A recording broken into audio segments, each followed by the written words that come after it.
ഒരു സബ്സ്ക്രൈബർ അയച്ചു തന്ന ചോദ്യമാണ് കേട്ടോ ഇത്. എർത്ത് കണക്ട് ചെയ്യാതെ ഒരു സോക്കറ്റിൽ നിന്നും അയൺ ബോക്സ് യൂസ് ചെയ്യുമ്പോൾ ആ ഉപയോഗിക്കുന്ന ഒരാൾക്ക് ഷോക്ക് അടിച്ചാൽ RCCB ട്രിപ്പ് ആകുമോ ഇല്ലയോ? ഐ ഹോപ്പ് ചോദ്യം വ്യക്തമായി വിചാരിക്കുന്നു. എർത്ത് കണക്ട് ചെയ്തിട്ടുള്ള ഒരു സോക്കറ്റിൽ അവിടെ നമ്മൾ അയൺ ബോക്സ് കുത്തിയിട്ട് യൂസ് ചെയ്യാണ്. അവിടുന്ന് അയൺ ബോക്സിൽ നിന്ന് അയാൾക്ക് ഷോക്ക് അടിച്ചു.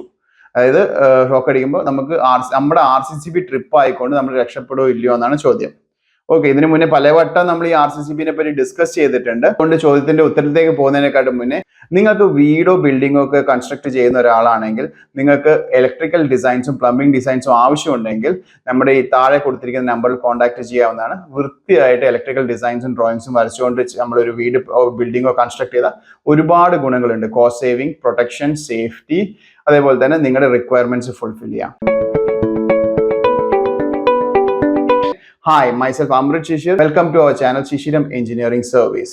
നമ്മൾ RCCB എങ്ങനെയാണ് ട്രിപ്പ് ആവുന്നത് നമ്മൾ ഒരുപാട് വീഡിയോയിൽ ഡിസ്കസ് ചെയ്തതാണ്. അതായത് RCCB സെൻസ് ചെയ്യുന്നത് ഫേസിലൂടെ പോകുന്ന കറണ്ടും ന്യൂട്രലിലൂടെ പോകുന്ന കറണ്ടും സെയിം ആണോ ഇല്ലയോ എന്ന്. ഓക്കെ, രണ്ടാമത് എർത്ത് എന്തിനാണ് നമ്മൾ പ്ലഗിൽ കൊടുക്കുന്നത്? എർത്തിന്റെ ആവശ്യം എന്താണ്?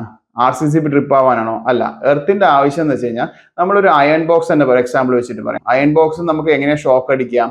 അയൺ ബോക്സ് മെറ്റലിന്റെ അയൺ ബോക്സ് ആണെങ്കിൽ നമ്മൾ അയൺ ബോക്സിന്റെ മെറ്റലിന്റെ ഭാഗം എവിടെയെങ്കിലും ടച്ച് ചെയ്യുമ്പോൾ അതിന്റെ അയൺ ബോക്സിൽ സംഭവിക്കുന്നത് അതിൻ്റെ അകത്ത് ഒരു ഹീറ്റിംഗ് കോയിലാണ് ഉണ്ടാവുക. അതായത് ഇലക്ട്രിസിറ്റി വരുന്നു, ഈ ഹീറ്റിംഗ് കോയിലിലേക്ക് കയറുന്നു, ഫേസിലൂടെ പോയിട്ട് അത് ന്യൂട്രലിലൂടെ ഇറങ്ങിപ്പോകുന്നു. ഈ കോയിൽ ചൂടാവുമ്പോൾ ആ ചൂടാണ് അയൺ ബോക്സിന്റെ മെറ്റൽ പാർട്ടിലേക്ക് വന്നിട്ട് ഇത് ട്രാൻസ്ഫർ ആവുന്നത്. ചില കേസിൽ ഇപ്പോൾ പഴയ അയൺ ബോക്സ് ഒക്കെ ആവുമ്പോൾ ഈ ഹീറ്റിംഗ് കോയിൽ ചിലപ്പോൾ പൊട്ടും, അതിന്റെ ഇൻസുലേഷൻ പോയിട്ട് അത് ഈ മെറ്റൽ പാർട്ടിലേക്ക് തട്ടി നിൽക്കുന്നുണ്ടാവും. അങ്ങനെ വരുമ്പോൾ അതായത് ഫേസിലൂട്ട് വരുന്ന കറണ്ട് ഈ അയൺ ബോക്സിന്റെ മെറ്റൽ പാർട്ടിലേക്ക് തട്ടി നിൽക്കും.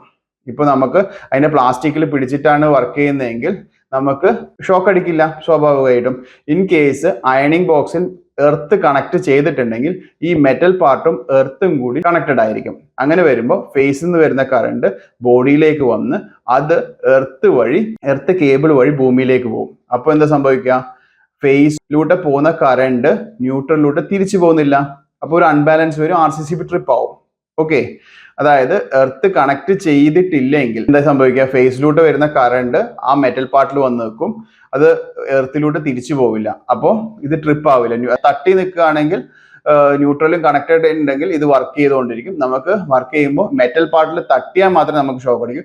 പ്ലാസ്റ്റിക്കിൽ പിടിച്ച് ഭദ്രമായിട്ട് വർക്ക് ചെയ്ത് കഴിഞ്ഞാൽ ഇത് ഷോർട്ട് ഉണ്ടെങ്കിൽ നമുക്ക് ഷോക്ക് അടിക്കില്ല.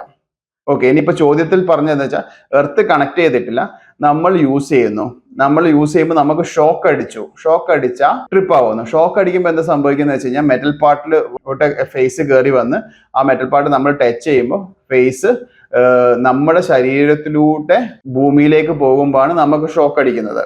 ഓക്കെ, അപ്പൊ അങ്ങനെ നമുക്ക് ഷോക്ക് അടിക്കുന്ന സമയത്ത് ഫേസിലൂടെ പോകുന്ന കറണ്ട് ന്യൂട്രലിലൂടെ തിരിച്ചു പോകുന്നില്ല, പകരം നമ്മുടെ ശരീരത്തിലൂടെയാണ് തിരിച്ചു പോകുന്നത്.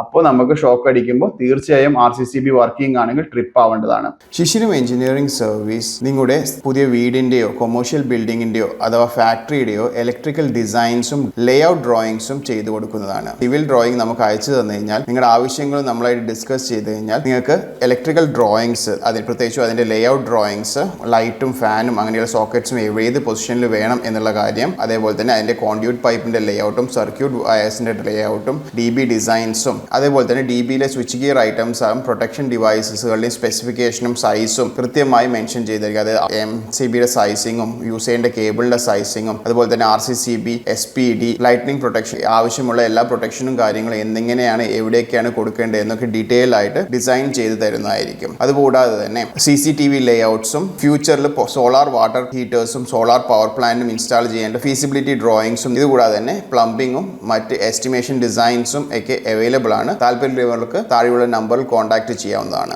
ഐ ഹോപ്പ് ഈ ചോദ്യത്തിന് ഉത്തരം ഞാൻ വ്യക്തമായിട്ട് എക്സ്പ്ലെയിൻ ചെയ്ത് തന്നിട്ടുണ്ട്. എന്തെങ്കിലും ഡൗട്ട് ഉണ്ടെങ്കിൽ കമന്റ് ബോക്സിൽ അറിയിക്കുക. ഇലക്ട്രിസിറ്റിയും ഇലക്ട്രിക്കൽ എക്യുപ്മെന്റിനെയും പറ്റി കൂടുതൽ അറിയാൻ ഈ ചാനൽ സബ്സ്ക്രൈബ് ചെയ്യുക. പുതിയ വീഡിയോകൾ അപ്ലോഡ് ചെയ്യുമ്പോൾ നോട്ടിഫിക്കേഷൻ കിട്ടാനായി ബെൽ ബട്ടൺ ഓൾ എന്ന് പറഞ്ഞ് പ്രസ് ചെയ്യുക. പുതിയ വീഡിയോയുമായി വീണ്ടും കാണും വരെ ഗുഡ് ബൈ.